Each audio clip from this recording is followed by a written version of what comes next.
Mr. Secretary, I don't have it in front of me, but I'm sure you're aware of the comments by now. Chairman Mark Milley has been threatened, accused of treason, threatened with death by Donald Trump for some criticisms. One of the stories he told is seared in my brain forever. A gentleman named Luis Avila saying he was an amputee, and Donald Trump said to Chairman Milley, "Get him out of here. I don't ever want to see him again. People don't want to see that." These kinds of disparaging remarks about wounded veterans, the most heroic among us, along with those who have served, like yourself, and people who have lost loved ones who served, are now known to be people despised by Donald Trump, from Chairman Milley and from his former chief of staff, John Kelly.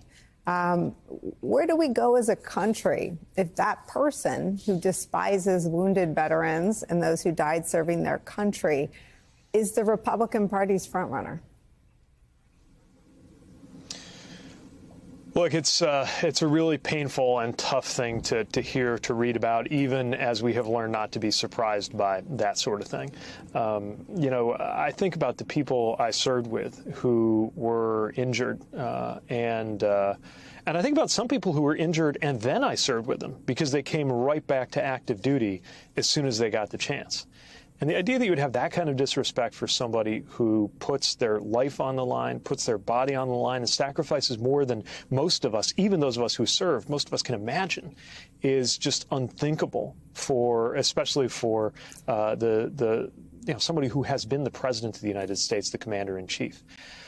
I guess to me it comes down to this: if being around an injured or wounded or disabled veteran makes you uncomfortable, it should make you uncomfortable in the direction of wanting to be more like them. It should make you uncomfortable in the direction of asking whether you have done enough to make your life and your community and your country worthy of the price that was paid in blood to keep that country safe.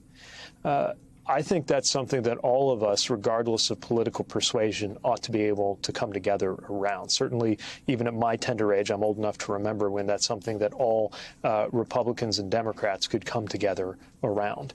And we need to get back to that. And by the way, that's our focus in this administration, the PACT Act. I'm obviously not something that I'm claiming credit for from the Department of Transportation. The president's leadership, Secretary Dennis McDonough's leadership at the VA, and a lot of leadership in Congress. And by the way, again, bipartisan work made sure that people like the people I served with who were exposed to those toxic burn pits are going to get the care that they need and deserve. That's what it means to actually take the well-being of veterans seriously and do right by them. Again, if they make you uncomfortable, it should be in the direction of wanting to emulate them, not wanting them out of your sight. Secretary Pete Buttigieg, thank you so much for joining us.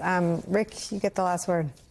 Yes, I would hope that Americans could watch that and see a Secretary of Transportation and say, we're not ideological. We want somebody who is competent.